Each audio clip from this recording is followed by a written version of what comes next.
commentator Charlie Kirk. The TEA policy was announced in September of 2025, just days after the assassination. In the months since, the consequences for our members have run the gamut from written reprimands and administrative leave to doxing and termination from their jobs. After TEA's directive went out to superintendents, I tried to reach out to Commissioner Morath to talk through the policy and try to prevent these attacks on our members in an effort to bring down the political temperature in our state. I reached out to him again in December to request a meeting and let him know that we are exploring our legal options. These requests were sent in good faith, and I would have much rather been able to be in a position to sort them out directly. However, not once did we receive a reply from the commissioner, so here we are.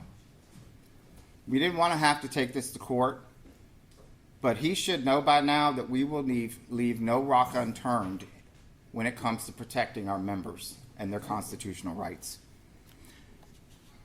So we're suing TEA today for violating our members' First Amendment rights and targeting them for their protected speech. The policy itself is fundamentally flawed. It asks school districts to punish public school teachers for exercising their First Amendment rights and subjects those educators to serious and unfair consequences. Even if our educators wanted to comply with this bad faith policy, TEA's overly broad language makes it nearly impossible to know what is and isn't acceptable. The only real criterion, if you can call it that, is whether Commissioner Morath personally finds a post reprehensible, putting his personal viewpoint bias front and center in his government job as head of our schools. To be clear, we are not talking about an educator walking into their classrooms and sharing their thoughts on the assassination with their students. The educators under investigation commented on the controversial nature of Charlie Kirk's previous statements on their personal, private social media and outside of their official capacity. The remarks that they're now being targeted for are constitutionally protected speech that has no bearing on an educator's ability to perform their job duties and did not impact their work environments. The only thing that has actually disrupted their work environments or disrupted their classrooms has been the TEA investigations themselves and the online smear campaigns, many which were spearheaded by elected officials in our own state that were elected to stand up for the rights of all Texans, not just the ones that vote for them in their primaries. State leaders have decided to score a few cheap points, and it was worth the disciplinary actions and the doxing and the death threats targeted at Texas teachers. Meanwhile, educators and their families are afraid that they'll lose everything, their livelihoods, their reputations, and their very purpose for being, which is to actually impart critical thinking and look at every aspect of an issue, particularly one as salient as this issue was to our country. Things have gotten so bad for educators wrapped up in this that if you read the complaint, you'll notice that we've left the educators anonymous. Several of our members have already experienced an invasion of their privacy, and we don't want to expose them to additional personal risk.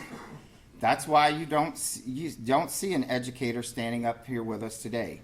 They're focused on their work in the classroom for starters, but some of them are also terrified, and obviously what we proved to point out in court is that they have had their fundamental rights to political speech chilled by this government in the state of Texas.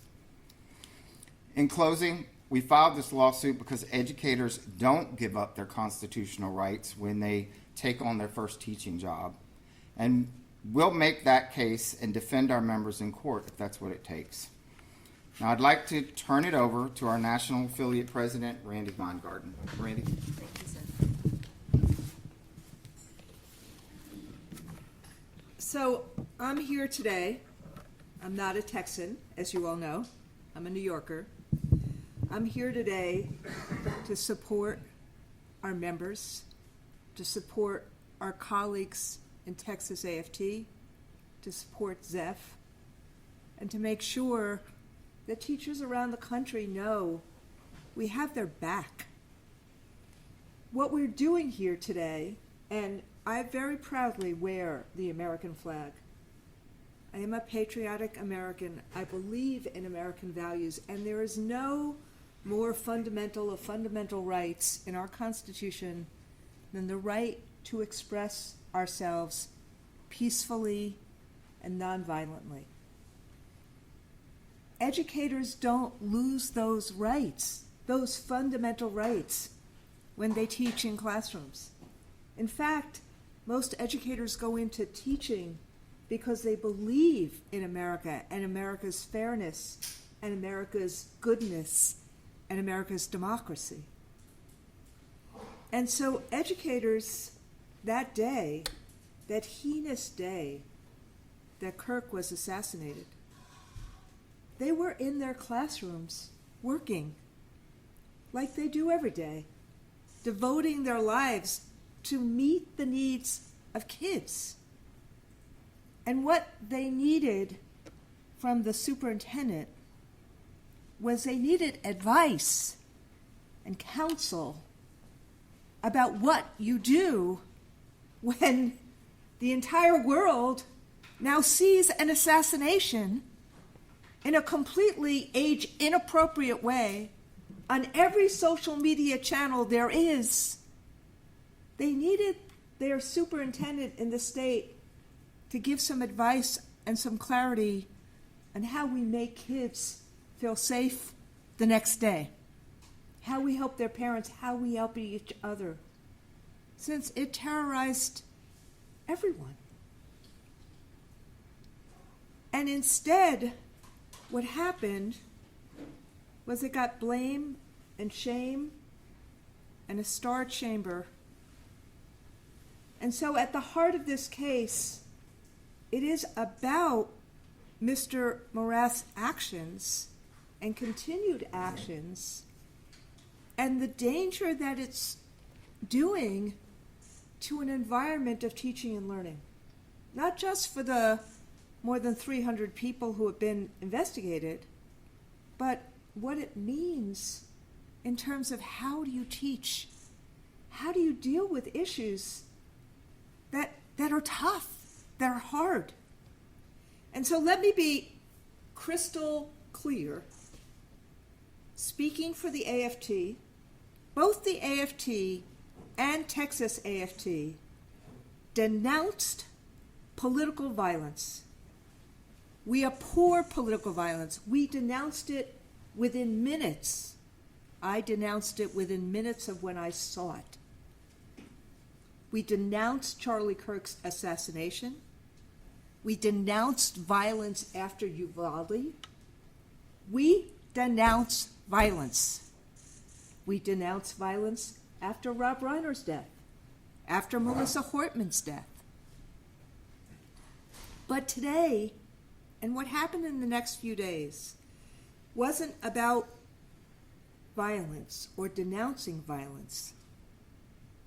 It was about muzzling the expression of constitutionally protected nonviolent speech.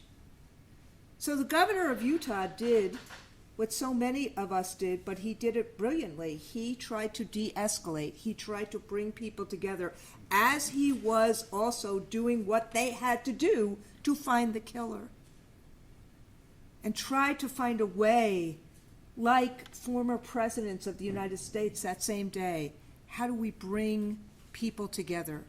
How do we denounce this kind of violence? But Mr. Morath instead decided to exploit the tragedy of Mr. Kirk's senseless murder. His actions were, and as you heard from Zeph, who's been trying to meet with him and talk to him about this, his actions were a transparent effort to smear and shame educators. to divide our communities and deny our kids the opportunities to learn and thrive. They were a state-sponsored attack on teachers because of what these educators were saying, not in classrooms, but privately in their own social media pages, as human beings trying to themselves deal with what they had just seen. And frankly, even if we think some of the speech that people made in the aftermath of Mr. Kirk's heinous assassination, even if we think it's noxious speech after Rob Reiner's murder, Melissa Hortman's murder, senseless gun violence that we see throughout this country, there is a difference between liking and disliking speech and defending one's right to speak. That is the essence of democracy, to defend one's right to speak. That is the essence of what America is about. And you don't lose your constitutional rights when you decide to become a teacher. The Constitution has to work for all Americans, not just some Americans. So the effect has been, not only in Texas, but other places, this chilling effect, this threat of job loss for, quote, reprehensible and inappropriate content on social media, end quote, is so vague that the vagueness is the point. Many of our members have simply stopped expressing their views altogether, both privately and publicly.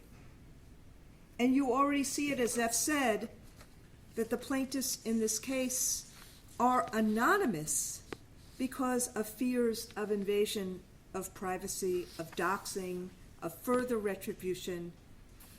And we don't want to expose them to even greater risk. These are people who have been teaching for years.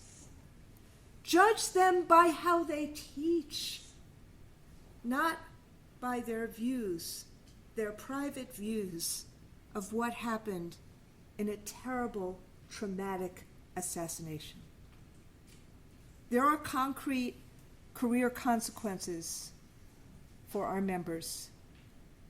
Mr. Morath's letter has been used to target, retaliate, and discipline Texas AFT members who simply expressed a viewpoint that Mr. Morath disagrees with. It's literally the classic definition of a First Amendment violation. This is not political. If the superintendent, if the commissioner in New York State had done the same thing, we would be suing there. We shouldn't be living in a country where you lose your First Amendment rights, your constitutional rights, if you disagree with a governor, a president, or a mayor. All of us have to be better than that and have to understand we have to fight for each other's right of expression. That's what we're trying to do here. So the complaint spells out how some of our members have faced serious consequences, from written reprimands to investigations to full termination, all of which having nothing to do with their actual job performance and having nothing to do with impacting any of their work environments. So that's why we're here. We asked Mr. Morath, as Zeph just did, to work this out with us because we need to help teachers teach. Don't make their job harder. Their jobs are hard enough. Private time is private. And it doesn't matter, as I said before, whether the speech is left or right. Educators can't lose the right to express themselves as citizens, as Americans, because they do the work that helps make every other profession. Teachers' right to free expression and their job to educate our kids and exercise their judgment, these should not be in conflict.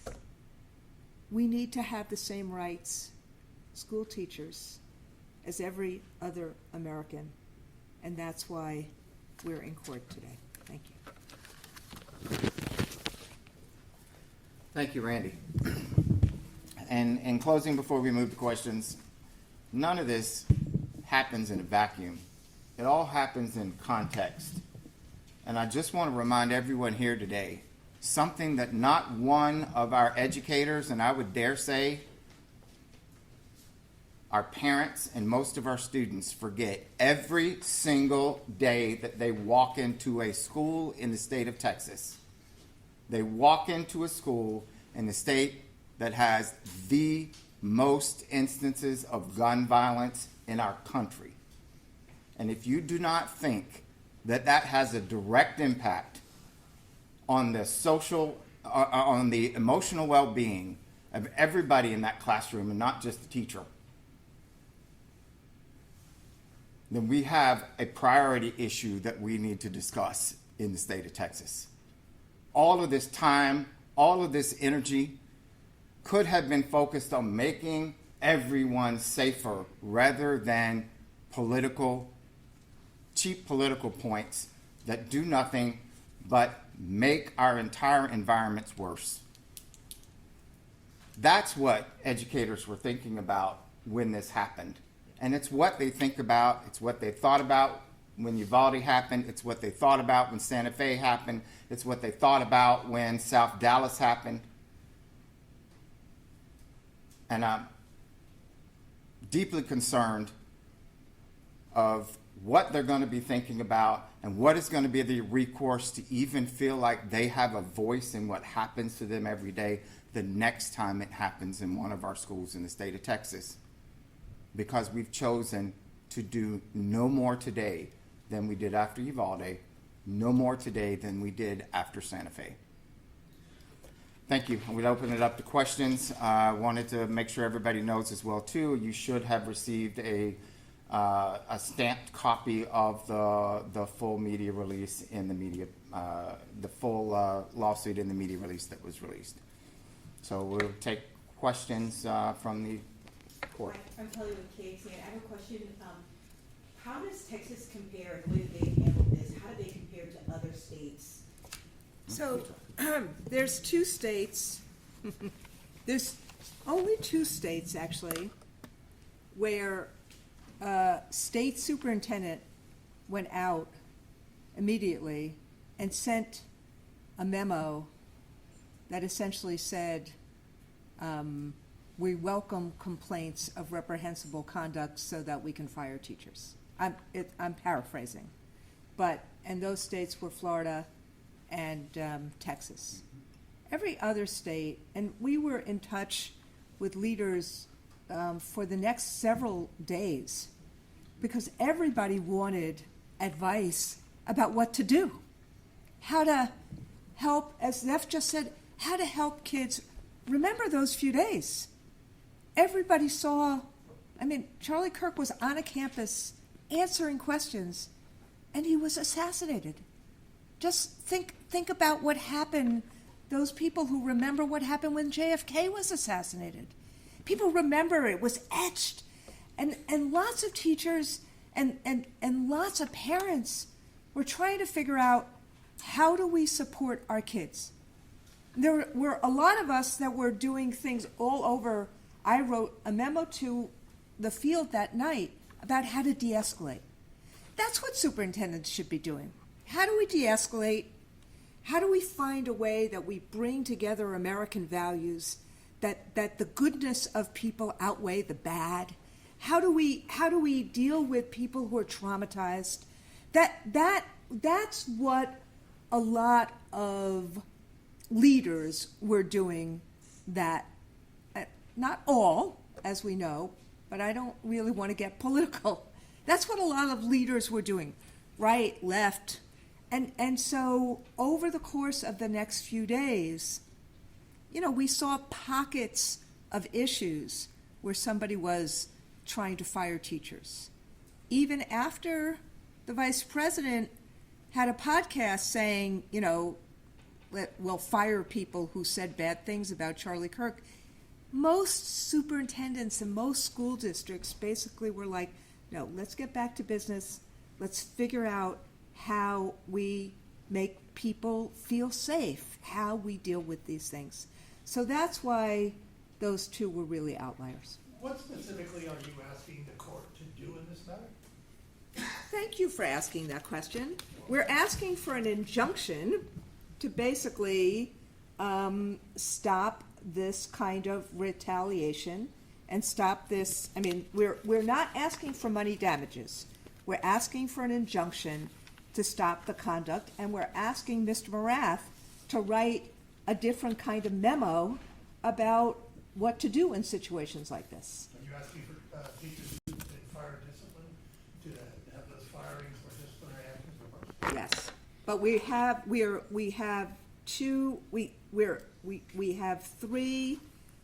4 people that we have specifically talked about in the complaint. And those 4 people, we're asking for their specific discipline to be reversed. But we're also asking for for this memo to be withdrawn, and for there to be, that you judge teachers' conduct based upon their work in classrooms. Part of the reason why this is so important is it's not just one set of investigations that our members are having to go through. Their employers at the school district level are conducting their own individual investigations, and there's a level of uncertainty. Even if you were cleared at the school district level, there's a level of uncertainty as to whether you're going to be able to maintain a job based on what the state is doing, because what the state holds power over is their certification. And if their certification is impacted via suspension or revocation, then they're automatically losing their job, regardless of what their own district found at their own level. And that is a huge part of this case, because free speech is also contingent upon the lack of disruption. And as I said earlier, the only disruption that we've seen in our schools have come at the hands of Mike Morath and the way that he's handled this, or come at the hands of people like Briscoe Kane, who have used their own political careers to have stepped on teachers to further enhance their own political careers. That's part of why we're asking that anything that comes out in an injunction, for anything that comes out of these investigations, to not be able to be used, because the state has the authority to send that information over to the State Board of Educator Certification, where they can then take action, reopening this entire saga for people who thought they had this closed months ago. So the specifics, if you want, are that we're asking the court to stop the commissioner from enforcing the policy, asking the court to have the commissioner retract the policy and end all related investigations. And we're also asking for a new letter to superintendents clarifying that the TEA does not mandate such actions. Sorry. What's happening to educators who are still under investigation right now? So that depends. Primarily right now, it depends on what's happening at their local level with their districts. Some of them have been returned to classrooms. Some of them are still waiting in temporary reassignments until their investigations are clear. Some of them have been provided reprimands that say you violated our policy, even though that they were on their own private page, on their own private time, but they've been put back to work at that level. They're not necessarily done, however, because as we heard the commissioner talk about the 350 cases that were turned in as complaints, has been sifted down to roughly half of them that they're doing further investigation on. Those are the ones that we're unsure about, because an ongoing investigation is not going to get reported out to all of us in the way that it should. So that's why we're taking this action now before it gets to that place, now that we have factual evidence that these types of incidents are taking place with some educators across the state. We know that there are more out there, and we suspect after this press conference we'll probably be having more educators across the state asking to sign on and be part of this lawsuit. There are 4 of your members are in the lawsuit. Do you have an estimate of how many of your members will are impacted either at the district level or by the state investigations? I mean, it's really hard to tell, because one, if nothing has been said to an individual, they don't want to speak up about it. The ones that have contacted us are in the tens, I would say anywhere between 50 and 100 individuals that have contacted us based on some level of engagement or involvement to either seek advice or seek support in how they're dealing with things at the school level. Despite what the commissioner's office did, probably at behest of the governor, most of the cases, many of those cases, did result in they're not finding that they did anything wrong, but to almost a T, every single one of them were told that they were required to report the incident to the Texas Education Agency. So many of them did get cleared at their local level, but they still have a level of uncertainty until the state cases are completely adjudicated or completely processed through. They don't know what could happen next. Litigation can sometimes take a long time, and the TEA has said that there are 95 complaints that remain open. If all of those complaints are clear, what does that do to your lawsuit? Do you all still ask the state to reverse this policy? Yes, absolutely. One, because first of all, this shouldn't have happened this way, and I hope it's a lesson that every Texan leaves out of this, and particularly our government, that there's got to be a better way to address and deal with this issue than the way we dealt with it in the state of Texas. 2, we know that part of those 95 cases, people have already had actions taken against them. Being terminated, getting a letter of reprimand, that could then be the basis of further disciplinary action in the future. So what we would want to make sure is these individuals are held harmless. If there's something else that comes up in the future, this isn't used against them in some way unfairly, as a snowball, because that's what happens in school districts. Unfortunately, without a court order or without some official signed off piece of paper that says otherwise, every single thing that happens to our members in schools have the potential to come up 10, 15, 20 years later. And right now, you know that there's 95 cases left in the aftermath of us filing this lawsuit. Yeah. Before that, they would not even tell us what was left or not left. So the transparency is never there, which is part of the reason that we had to be, we were forced to file a lawsuit. Our state federation president has asked the commissioner several times to work things out on this, because teachers, to the point of that, the last questioners, teachers are scared. We need to respect teachers. They hold our future, and they're scared. Things happen every day in America. Their kids are asking them questions. That we're talking about private conduct. We're talking about what happened on their Facebook pages. We're not talking about what they did in classrooms. But teachers right now, if something happens in America, they don't know what they can or can't say.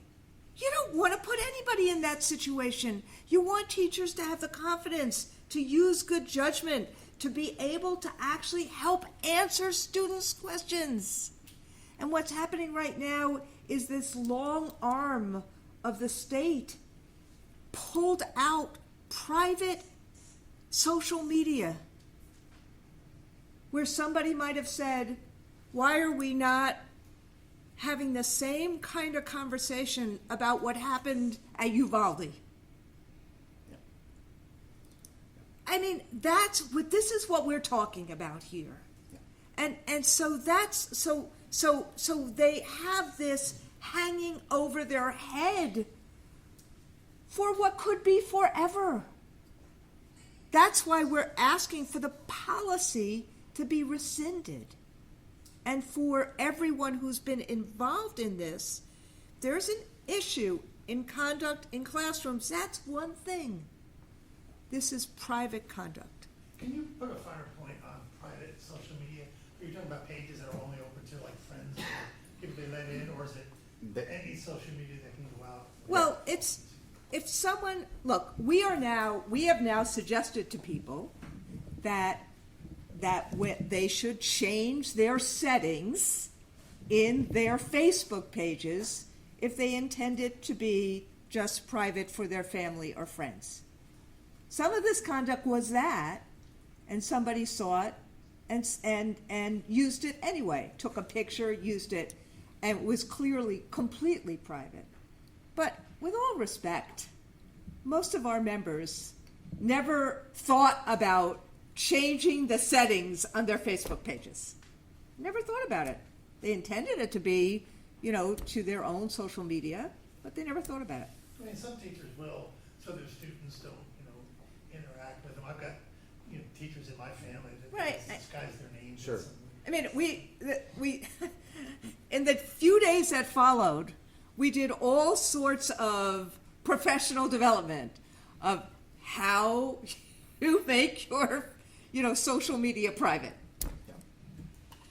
And just like your family and friends, with many of our members, they've got separate pages. They may have one that is specifically tied to anybody associated with school, and one that is completely private. And even in those cases, their speech was basically sought out in most cases after politicians brought it out to people in their sphere. Where people were seeking out specifically anybody that they could associate with a school, with a fire department, with another public entity that said anything whatsoever to turn in. It was, in fact, a witch hunt in many cases. It was Do you have a problem weaponized. with, social media policies that a teacher or an educator might sign at the behest of their employer. Just, here are the guardrails, and if you go outside, then you're in trouble. There are different policies. School districts set those policies at the local level, and they are not necessarily uniform across the state. This is part of the problem, not just within our own profession, but frankly, with social media across the country. This is why this particular issue has been a topic in Congress in the United States on what are the responsibilities that social media providers have to kind of control this issue. It's going to be another set of free speech issues that we'll let somebody else litigate for sure. But right now we've got to get a handle on what's happening directly in our profession, because we've talked about or been talking about today the consequences for the potentially 95 individuals that are still open cases on. We haven't even gotten to the overall impact this is going to have on the academic environment in our world and in our profession. I can tell you right now, it's not just the 95, it's the 9,500 others that are in schools right now thinking twice about what they say when any type of current event happens in their classroom. How do they respond? Because of the lack of support, because of the lack of guidance and direction from the head of our agency, they're each one individually or with their school districts trying to figure out how to move forward with this. And the answer, just like when we don't have a superintendent in charge or somewhere else, is paralysis. People do nothing. They say nothing. So kids are not getting the critical thinking that they should be getting in many of these cases across classrooms, because we have allowed a vacuum to happen, and we've allowed terrible, I hope unintended, but definitively terrible consequences to happen to people for simply speaking out as any one of the rest of us should have had the right to do. Last question and any closing. We have, let me just say, we have a case in New Hampshire that's on exactly the issue that Zeph just said, which we have won. It's now on appeal. That, where you had a New Hampshire school superintendent who created a snitch line for if they didn't like what social studies teachers were saying in classrooms. And the court struck it down, saying that the state standards say you have to teach all aspects of an issue. You have to help kids learn critical thinking. Sorry, I'm putting my social studies teacher hat on. And yet, the divisive concept law that was passed was in direct conflict that basically said you can't teach divisive conflicts. You can't teach divisive topics. So literally everything in current events in social studies these days is divisive. And so it left teachers saying, we have no idea what to do. We have to teach critical thinking. We have to get kids to understand how to understand a topic, how to look at it from various different angles. And so that case we have going on in the federal courts in New Hampshire. That's different than this case. This case is about I want to be really clear. We're not talking about, we would like to talk about it, but we're not talking about in this case what happened in classrooms. We're talking about school teachers when they were not in classrooms, in private, on their own social media, commenting on a matter that everyone in the country and the world saw, and they don't lose their rights to do that because they teach. Yep. Real quickly, I'm curious, and y'all's lawsuit talks about how there hasn't been similar state policy for other kind of major events, like in Minnesota, the Democratic lawmakers there, or other situations. I'm curious in y'all's kind of digging for this particular lawsuit, did y'all run into any instances where maybe districts didn't act as punitively for maybe similar situations? Hopefully the question makes sense, like where they acted, differently or treated those situations differently maybe than they have in this particular instance? I can only speak from what we've seen so far in coming through this in our particular state. I think, frankly, most of the districts we've seen have responded to what they feel like or felt like they've been required to respond to by the state. So whether it was after the death of Rob Reiner, whether it was after the death of the politicians in Minnesota, we saw no district across the state of Texas take any action whatsoever, saw no one policing anyone's social media. So they haven't, to my knowledge, compared it in the way that we are probably comparing it, because they haven't been required to by the state, because the state has chosen, the state has chosen to put their viewpoint bias in one direction only. And most, what we saw from many of these superintendents in these school districts is just, I guess, probably like many teachers, is they're compliant and they're going to be compliant. And that is why we're forced into the situation of having to have this issue adjudicated in federal courts. I've seen nothing personally. I'm not saying that look, there's 16,000 school districts, 100,000 schools in 50 states and 5 territories. So it's not like I've seen everything.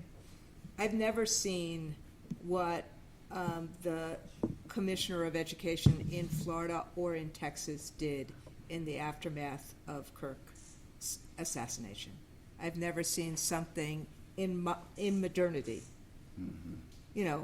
It looks like what happened in the 1950s, in the McCarthy era, but I've never seen anything in modernity be something like this, where somebody said, look for, find, if somebody said something you don't like about Charlie Kirk, report them so we can fire them.